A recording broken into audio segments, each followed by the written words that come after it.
এটা হলো ইসলামের রীতি। আপনি এইভাবে শিক্ষা দেবেন।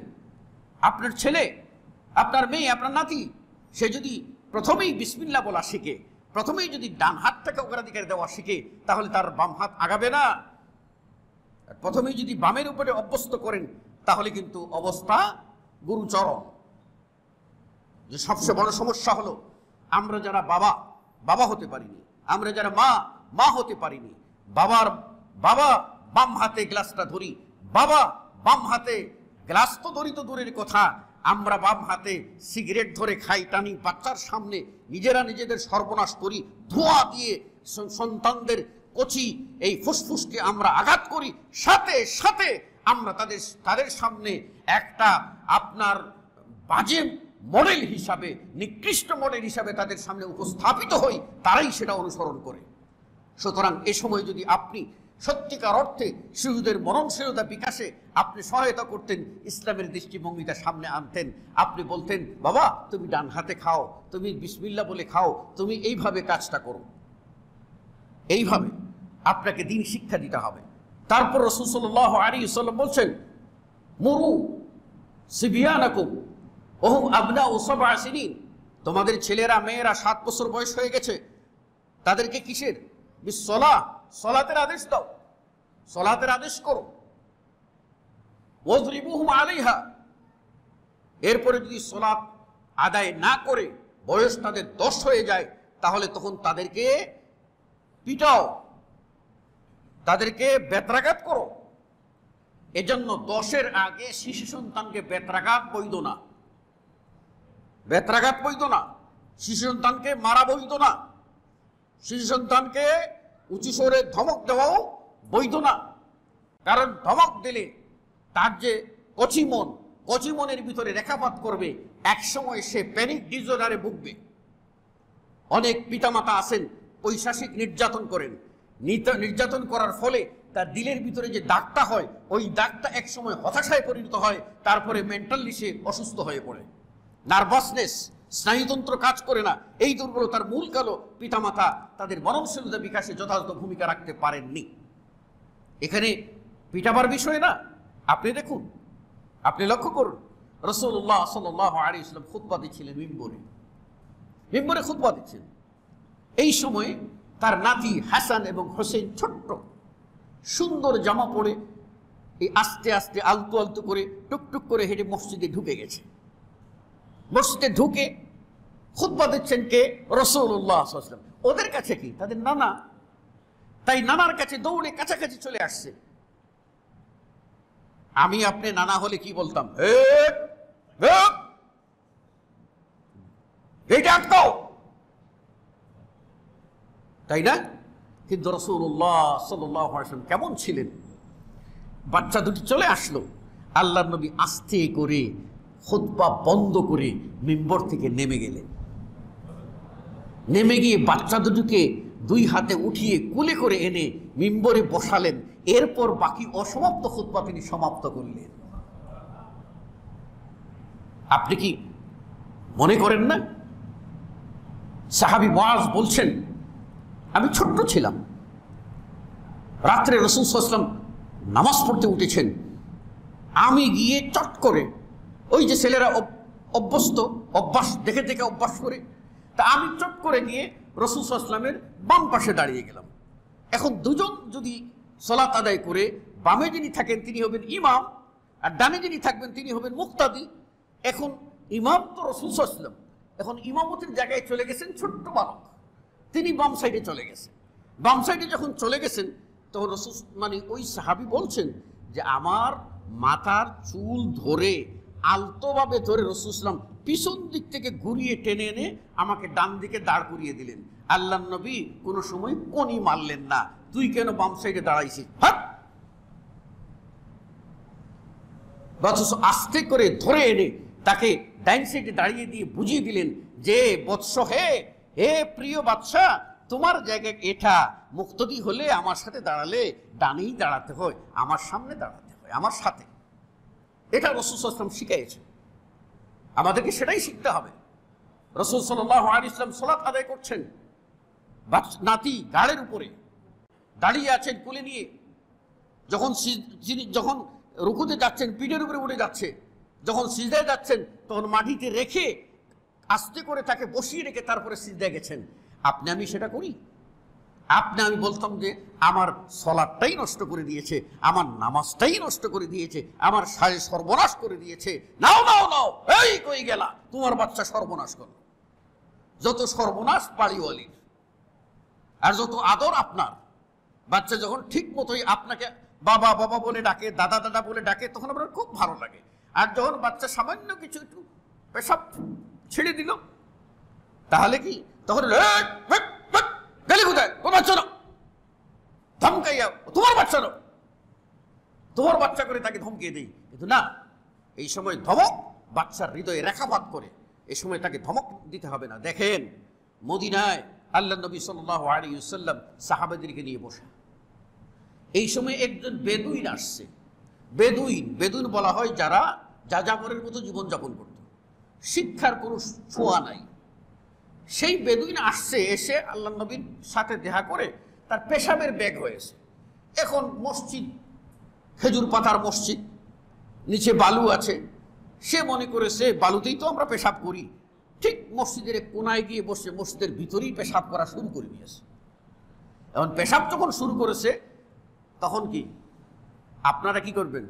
মসজিদে পেশাব না, ওই রকম সাহাবারাও একটু মসজিদে পেশাব মানে একটু ইমোশন নিচ্ছে যে মসজিদে পেশাব করছে। আল্লাহ নবী দেখতে পেলেন এরা রেগে গেছে, আর ও তো অবুঝ বাচ্চার মতো, যদি বুঝ থাকতো তাহলে সে কিন্তু মসজিদ চিনতো আর মসজিদে পেশাব করতো না। কাজেই সে অবুঝ বাচ্চার মতো, সে যেই রকম ওই রকম তার সাথে বিহেভিয়ার করতে হবে। আল্লাহ নবী সাল্লাল্লাহু আলাইহি ওয়াসাল্লাম তখন বললেন, দাউহু, তাকে ছেড়ে দাও, ওর পেশাবটা পুরা করতে দাও, পেশাবটা পুরা করতে দাও। আপনি জানেন বাচ্চাকে যখন পেশাব করতে বসেছে আপনার বিছনায়, আপনি তার রান ধরে ধাক্কা দিয়ে নামিয়ে দিলেন, ওই পেশাবটা অর্ধেকটা তো বিছনায় পড়েছে, অর্ধেকটা স্টপ হয়ে যাবে তার ভয়ে, আর ভয়ে স্টপ হওয়ার যায় তার যে কোনো রোগ হতে পারে, অসুখ বিসুখ হতে পারে, মেন্টালি সে ডিপ্রেশনে পড়তে পারে। কেন করবেন? আপনি অর্ধেকটা ধুইবেন না, বাকি অর্ধেকটা ধুইতে অসুবিধা কি? সুতরাং আপনি সহনশীল হতে পারেন না, সহনশীল হন। রাসূল সাল্লাল্লাহু আলাইহি ওয়াসাল্লাম সাহাবীদেরকে থামিয়ে দিয়ে বলেন, দাউহু, ছেড়ে দাও, সে তার কাজটা পুরা করো, লোকটা পেশাব পুরা করো।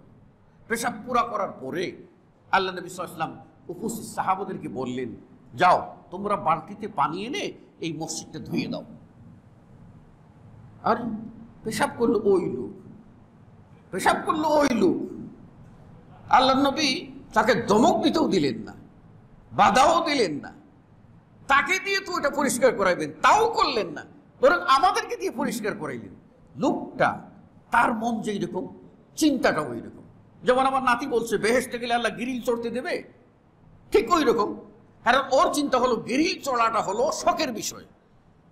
ঠিক আল্লাহ নবী সাল্লাল্লাহু আলাইহি ওয়াসাল্লাম দেখলেন ওই অবুঝ মনে কি বলে, অবুঝ মন তখন বলছে আল্লাহর কাছে দোয়া করতেছে, আল্লাহ আমাকে তুমি, আমার প্রতি তুমি রহমত নাযিল করো, নিজের জন্য চাইতাছে। ও ইরহাম মানা মুহাম্মাদান, আর আমার সাথে মুহাম্মদেরও দয়া করো, মুহাম্মদও খুব ভালো মানুষ, তার ব্যবহার অত্যন্ত অমায়িক, আমি পেশাব করছি বাধাও দেয় নাই, আর আমাকেও এটা সাফ করতে বলে নাই, তার সঙ্গীদেরকে বলছে সাফ করতে। কত ভালো মানুষ, বুঝে বলতেছে আল্লাহ আমাকে দয়া করো আর মুহাম্মদকেও দয়া করো, ওয়ালা তারহাম মানা আহাদা, আর আমাদের সাথে এই যে বসা আছে একটারও দয়া শরীক করিও না। তার মানে কি তার বুঝ অনুযায়ী সে সেটা বলেছে। সুতরাং বাচ্চা সেভাবে করবে, আপনি তার সাথে কি বিহেভটা করবেন এটা আপনাকে ডিসাইড করতে হবে। আপনি কি রাসূল সাল্লাল্লাহু আলাইহি ওয়াসাল্লামের দোয়া গ্রহণ করতে চান, তাহলে আপনার সন্তানকে সেভাবেই গঠন করার চেষ্টা করতে হবে। মনে রাখতে হবে বাচ্চা যখন যে উপযুক্ত হবে ওই উপযুক্ত বয়স অনুসারে তার সাথে ব্যবহার করতে হবে। 7 বছর বয়স হলে প্রাথমিক স্টেজে পৌঁছে গেছে যে আপনার সালাত কি, ঈমান কি, এগুলি বুঝতে পারবে। এর জন্য তাকে এই পরিবেশে গড়ে তুলতে হবে। অনেক সময় আপনি বলবেন ছোট বাচ্চাকে এই কাজ করো না, করলে কি হবে, করলে বেত না ডান্ডা, বলে না, ওকে বলবেন এটা করো না, করলে আল্লাহ গুনাহ দেবে, তো ওটাই মনের ভিতরে থাকবে। ভুল করবেন আপনি, তো বলবেন বলো না, গুনাহ দেবে আল্লাহ, ওই বাচ্চাই আপনাকে বলবে, আর ওটাই সে শিখেছে। সুতরাং বাচ্চাকে তার বিয়েত করতে গেলে আপনাকে বাচ্চার সাথে মিশে তার বিয়েত করতে হবে। আপনার ব্রেইন দিয়ে আপনি যে বয়সের, বাচ্চাকে সেই বয়সে টেনে নিয়ে যদি তাকে শাসন করতে চান, হবে না। বাচ্চার বয়সে মিলতে হবে। 7 বছর হয়েছে, এবার আপনি তাকে সলাতের আদেশ দিন। এরপর 10 বছর হয়ে গেছে, আল্লাহ নবী 2টা অর্ডার করেছেন। 10 বছর হয়ে গেলে তাকে সলাত আদায় না করলে প্রহার করো, আর তার জন্য বিছানা আলাদা করে দাও। 10 বছর বয়স হলে ছেলে মেয়েদের অনুভূতি কাজ করে, এবং পুরুষ বা নারীর পার্থক্যের কিছু কিছু তারা আঁচ করতে পারে। এই জন্য তাদেরকে 10 বছর বয়সে আলাদা করে দিতে হবে। এই বিষয়টি আমরা অনেকেই খেয়াল করি না। এক্ষণে প্রশ্ন হলো, 10 বছর বয়সে প্রহার করতে বললেন, তাহলে ইসলামী শরীয়তে ফৌজদারি দণ্ডবিধি হলো প্রহার করা। তাহলে এই ফৌজদারি দণ্ডবিধি 10 বছরের বাচ্চার উপরে কার্যকর করতে বললেন কেন? কেন কার্যকর করতে বললেন? আমাদের প্রচলিত আইনে আপনার 22-এর নিচে ছেলেকে না, আর 18-র নিচে মেয়েকে না, তাই না? কিন্তু আল্লাহ নবী সাল্লাল্লাহু আলাইহি ওয়াসাল্লাম 10 বছরে বলেছেন। এই নিয়ে ওলামাদের মত হলো, একদল আলেম বলছেন যে 10 বছর হয়েলেই সন্তানের উপরে, ছেলে মেয়ের উপরে সলাত ফরজ হয়ে যায়। এজন্য সলাত ফরজ হয়ে যায় বিধায় এই ফরজ আদায় না করার জন্য তাদেরকে তাদিবান, শিষ্টাচার শিক্ষা দেওয়ার জন্য প্রহার করতে বলেছেন। আরেকজন আলেম বলেছেন যে না, 10 বছর বয়সে সলাত ফরজ হয় না, কেন? যতক্ষণ পর্যন্ত প্রাপ্ত বয়স্ক না হয়েছে ততক্ষণ পর্যন্ত তারা গায়র মুকাল্লাফ, তাদের উপরে শরীয়তের বিধান আরোপ হয় না। কাজেই প্রাপ্তবয়স্ক হওয়ার আগে 10 বছরে তাদেরকে প্রহার করতে বলেছেন। এর অর্থ 10 বছরে সলাত ফরজ এটা নয়, বরং প্রহারটা হচ্ছে তাদের হ্যাবিট তৈরি করার জন্য, তাদেরকে বয়স্ক হলে, প্রাপ্তবয়স্ক হলে যেন তারা সলাত পড়তে পারে, এই গুরুত্ব বোঝাবার জন্য, তাদেরকে শিষ্টাচার শিক্ষা দেওয়ার জন্য তাদেরকে প্রহার করতে বলেছেন। সুতরাং ইসলাম কিভাবে গুরুত্ব দিয়েছে আপনি দেখুন। ইব্রাহিম আলাইহিস সালাম নিজে কি করলেন? ছেলে ইসমাইলকে রেখে গেলেন, রেখেই তো চলে গেলেন। এরপর যখন ইসমাইল একটু বড় হলো, বুদ্ধি হলো, বাপ কিভাবে ভূমিকা নিলেন? তিনি স্বপ্নে দেখলেন আল্লাহ তাকে বলেছেন ইসমাইলকে কোরবানি করতে। এসেই তো বাপ হিসাবে পাওয়ার, সুপ্রিম পাওয়ার দিয়ে ছেলের ডানায় ধরে মিনাই নিয়ে জবাই করে দিতে পারতেন। কিন্তু তিনি ছেলের কাছে গেলেন, দেখলেন ছেলে এখন কিছুটা বুদ্ধি হয়েছে, তা আমি কেন ছেলের সাথে বুদ্ধি শেয়ার করি না? বুদ্ধি কেন শেয়ার করি না? তার উপরে আমি চাপিয়ে দেওয়ার চেষ্টা কেন করি?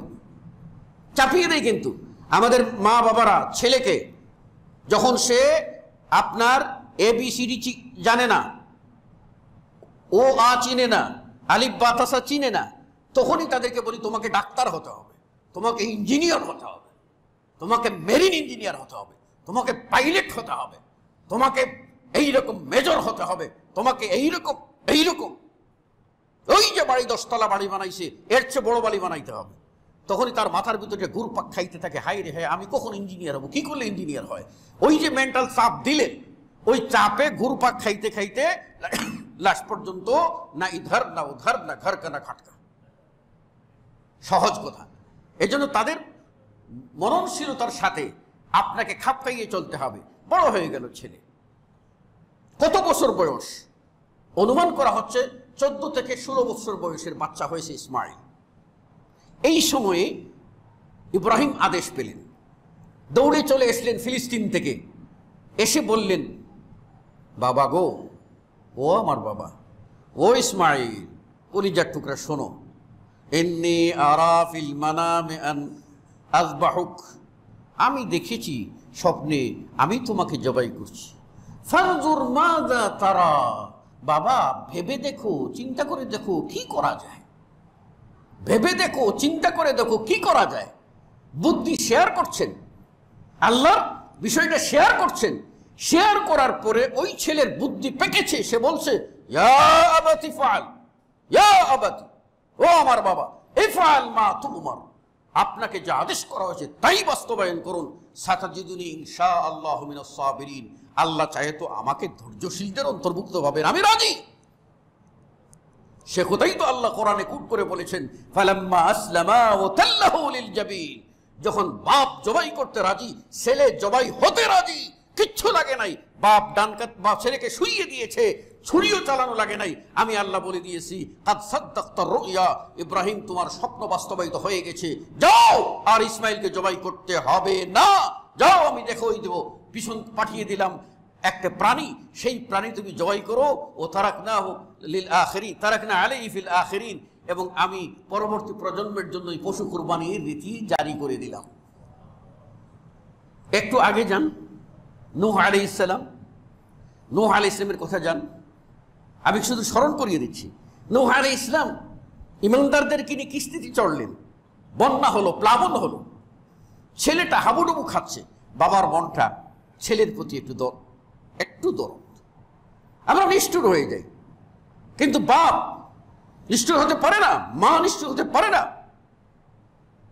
আজকে আমাদের সমাজের মধ্যে দেখা যায় বেগে পরে সন্তানকে নিয়ে রাস্তায় ফেলে চলে যাচ্ছে, ডাস্টবিনে সন্তানকে কুলে পাওয়া যাচ্ছে।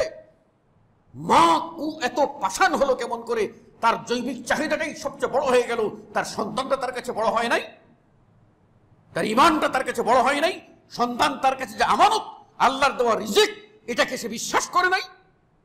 কোথায় গিয়ে নেমেছে লক্ষ্য করেছেন?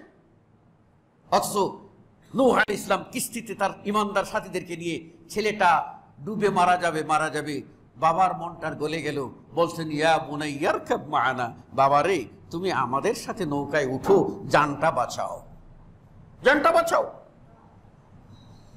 বুঝাবার চেষ্টা করেছেন, বুঝ মানে নাই, বলছে ও তোমার ওই নৌকায় চড়া লাগবে না, ও উঁচু পাহাড় আছে সেখানে উঠবো, তোমার ওই পানিও পাবে না। বাবা বলছে বাবা রে লা আসিমা লাকুমুল ইয়াউম, আজকে কেউ রক্ষা করতে পারবে না, ওই পাহাড়ের চূড়ায়ও পানি পাবে। একদিন রাসূল সাল্লাল্লাহু আলাইহি ওয়াসাল্লাম, আমাদের নবী সাল্লাল্লাহু আলাইহি ওয়াসাল্লাম এর কাছে বাচ্চা আসলো, ছোট বাচ্চা, আল্লাহ নবী তার কপালে চুম্বন খেলেন, আদর করলেন, চুম্বন খেয়ে আদর করলেন। পাশে থেকে এক লোক বলল, আমারে আল্লাহ কয়টা সন্তান দিছে, একটারও জিন্দগিতে আমি চুমা দেই নাই। বুঝতে পেরেছেন?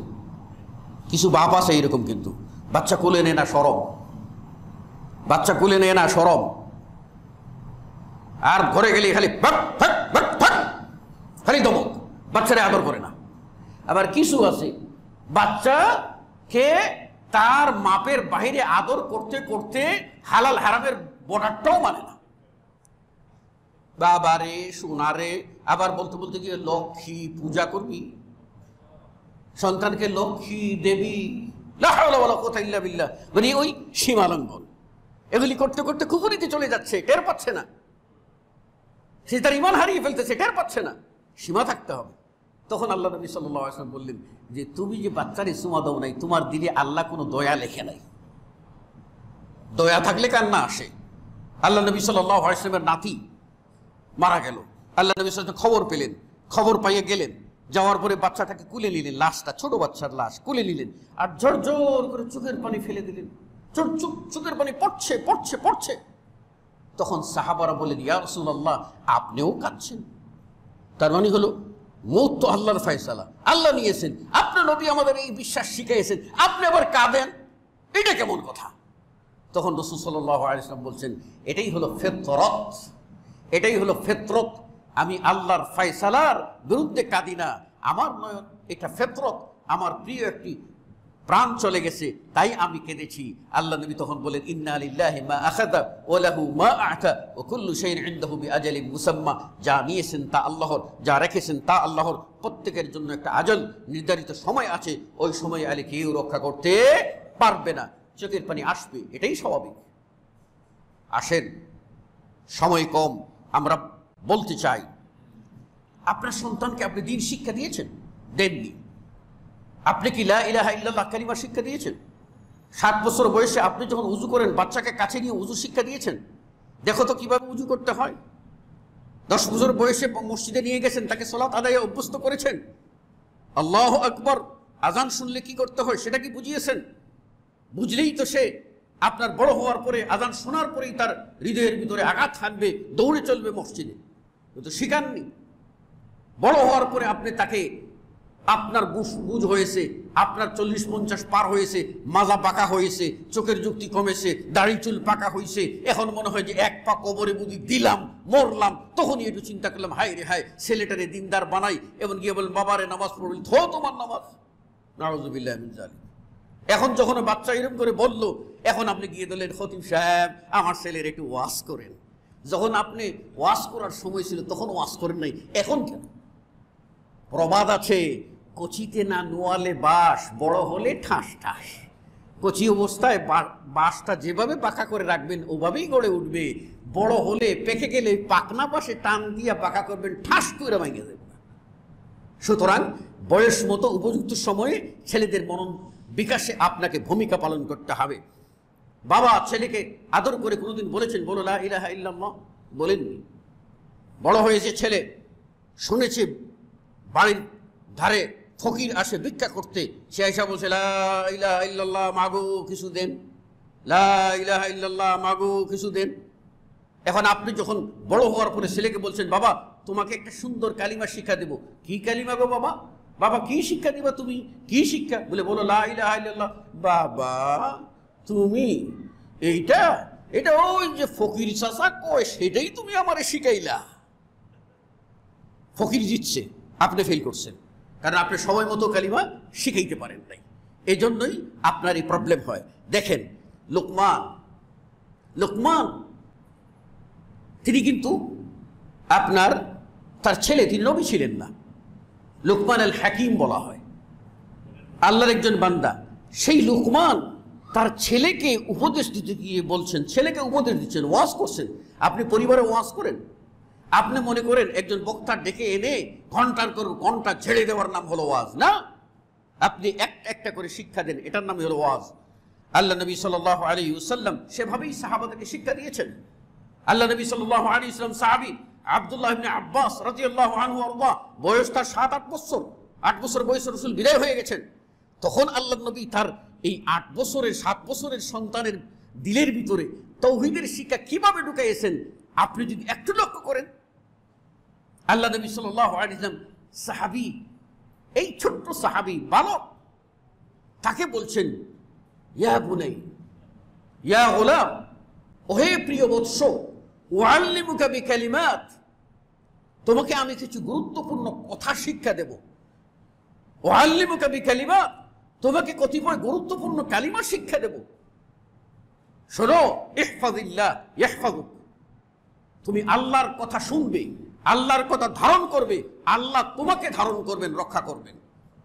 ইহফাজিল্লাহ তাজিদহু তিজাক, তুমি আল্লাহর কথা স্মরণ করবে, আল্লাহর কথা মেনে চলবে, আল্লাহর বিধান মেনে চলবে, দেখবে আল্লাহ তোমার সামনে, অর্থাৎ তুমি যা চাইবে তোমার প্রয়োজনে আল্লাহই হাজির হয়ে যাবেন। এরপরে বলছেন ওয়া ইযা ইসতাআনতা ফাসতাঈন বিল্লাহ, তুমি সাহায্য চাইবে আল্লাহর কাছে।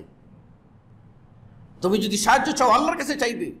এই কথা বলার পরে রাসূল সাল্লাল্লাহু আলাইহি ওয়াসাল্লাম উপদেশ দিয়ে বলছেন, শুনে রাখো, ওয়ালাম, তুমি জেনে রাখো, যদি পৃথিবীর সকল জিন ও ইনসান সব একত্রিত হয়ে আসে, আলা আন ইয়ানফাউকা বিশাই, তোমার কোনো কল্যাণ বয়ে আনবে, কল্যাণ করে দেবে। আল্লাহ নেই বলেন লা ইয়ানফাউকা বিশাইইন ইল্লা মা ক্বাদ কাতাবাল্লাহু লাক, আল্লাহ যা তোমার নসিবে লিখেছেন এর উপরে এক সুতাও তোমার উপকার কেউ করতে পারবে না। এটাই হলো তাওহীদের মূল শিক্ষা, এটাই হলো ইতিকাদ, এটাই হলো ইতিমাদ আলাল্লাহ, এটাই হলো তাওয়াক্কুলের শিক্ষা। এই শিক্ষা আপনার সন্তানকে দিয়েছেন। শুনে রাখো ওহে প্রিয় বৎস, পৃথিবীর সমস্ত জিন ইনসান যদি এক হয়ে আসে, আর কি জন্য, আলা আন ইয়াযুরুকা বিশাইইন, তোমার ক্ষতি করবে, লা ইয়াযুরুকা বিশাইইন ইল্লা মা ক্বাদ কাতাবাল্লাহু আলাইক, আল্লাহ তোমার উপরে যেটা লিখে রেখেছেন সেটার উপরে তারা সামান্য নখ বসাতে পারবে না, দাঁত বসাতে পারবে না। তুমি বিশ্বাস করো, তুমি আল্লাহর প্রতি এই ভরসা রাখো। এটাই তো ইসলামের মননশীলতা। আমরা কেন শিখি না? লোকমান তার ছেলেকে বলছেন, সূরা লোকমানের 13 নম্বর আয়াতে আল্লাহ বলছেন, ওয়াইজ ক্বালা লুকমানু লিইবনিহি, স্মরণ করো সে সময়ের কথা যখন লোকমান তার ছেলেকে বলছিলেন, ওহুয়া ইয়াইযুহু, এই অবস্থায় যে তিনি তার সন্তানকে ওয়াজ করছেন, সন্তানকে ওয়াজ করছেন, উপদেশ দিচ্ছেন। কি বলে? ইয়া বুনাই, ও আমার কলিজার টুকরা, ও আমার প্রিয় ছেলে, লা তুশরিক বিল্লাহ, তুমি আল্লাহর সাথে শিরক করবে না। ইন্না শিরকা লা যুলমুন আযীম, নিশ্চয়ই শিরক সবচেয়ে বড় জুলুম। এই বলতে বলতে ইব্রাহিম, লোকমান আলাইহিস সালাম আরো বলছেন, শোনেন, আমার হাতে সময় কম, এক নজরে বলছি। তার ছেলেকে আল্লাহর কাছে সারেন্ডার করতে বলতে গিয়ে বলছেন, ইয়া বুনাই, বাবারে, ইন্নাহা ইন তাকু মিসকালা হাববাতিন মিন খিরদালিন ফাতাকুনা ফি সাখরাতিন আও ফিস সামাওয়াতি আও ফিল আরদি, তুমি যদি সরিষা পরিমাণ কিছু হও, আর এটাই যদি আপনার বিশাল পৃথিবীর এই মরুভূমির ভিতরে থাকে অথবা আসমানেও থাকে, ইয়াতি বিহা আল্লাহ, আমার আল্লাহ, তোমার আল্লাহ, ওই আল্লাহ যিনি ওই সরিষার দানাটাও সেখান থেকে উঠিয়ে আনতে পারেন, তিনি কত বড় ক্ষমতার বাবা, বুঝে নেও। এরপরে তিনি বলছেন, ইয়া বুনাইয়া, বাবা গো, ও আমার বাবা, আকিমিস সালাহ, নামাজটা পড়ো, ওমর বিল মারুফ, ভালো কাজের আদেশ দিও, ওনহা আনিল মুনকার, খারাপ কাজ থেকে নিষেধ কইরো, ওসবির আলা মা আসাবাক, এই কাজ করতে গিয়ে তোমার যদি কষ্ট কেউ দে, সবর কইরো, ইন্না যালিকা মিন আজমিল উমুর, এটা হলো বড় মহৎ কাজ, এটা সবাই করতে পারে না বাবা। এরপরে আরো বলছেন, ওয়ালা তুসাইর খাদ্দাকা লিন্নাস, মানুষের সামনে কথা বলার সময় গাল ফিরাইয়া কথা বলিও না, বরং হাসি মুখে সুন্দর করে কথা বলো। ওয়ালা তামশি ফিল আরদি মারহা, বাবারে, জমিনের চলার সময় অহংকার করে চলিও না। ইন্নাল্লাহা লা ইউহিব্বু কুল্লা মুখতালিন ফখুর, যারা অহংকার করে চলে আল্লাহ তাদেরকে পছন্দ করেন না। এরপর আরো বলছেন, বাবা, ওয়াকসিদ ফি মাশিক, চলার সময় মধ্যমপন্থা অবলম্বন করে চলবা। ওয়াগযুজ মিন সাউতিক, তোমার আওয়াজটা নিচু করে রাখবা, কর্কশ আওয়াজ করিও না। ইন্না আনকারাল আসওয়াতি লাসাউতুল হামির, জেনে রাখো সবচেয়ে ঘৃণিত আওয়াজ হলো গাধার আওয়াজ। এইরকম গাধার মতো তুমি চিল্লাইও না, তুমি মানুষ হও, তুমি মনুষ্যত্ব শিখো। আমি যদি এইরকম মনুষ্যত্ব সন্তানকে শিখাতে পারি, এই সন্তান বাহিরে গেলেও বড়কে শ্রদ্ধা করবে, ছোটকে স্নেহ করবে। নিজের মাকে যেরকম শ্রদ্ধা করে, অপর মহিলা মায়ের বয়সী দেখলে তাকেও শ্রদ্ধা করবে। আপন বোনকে যেরকম ভালোবাসে, অপর বোনের মতো কাউকে দেখলে তারও নিরাপত্তার জন্য সে ঝাঁপিয়ে পড়বে। কখনো সে কোনো প্রকার হায়না হতে পারবে না, চতুষ্প জন্তু হতে পারবে না। নৈতিক মূল্যবোধ নাই, মননশীলতা বিকাশের সময়ে অশ্লীলতা, গান, বাদ্য সব দিয়ে সন্তানকে আমি নষ্ট করেছি। আমার সন্তানকে খাওয়াবার সময়ে আমি মোবাইল দিয়ে গান বাজিয়ে দিচ্ছি।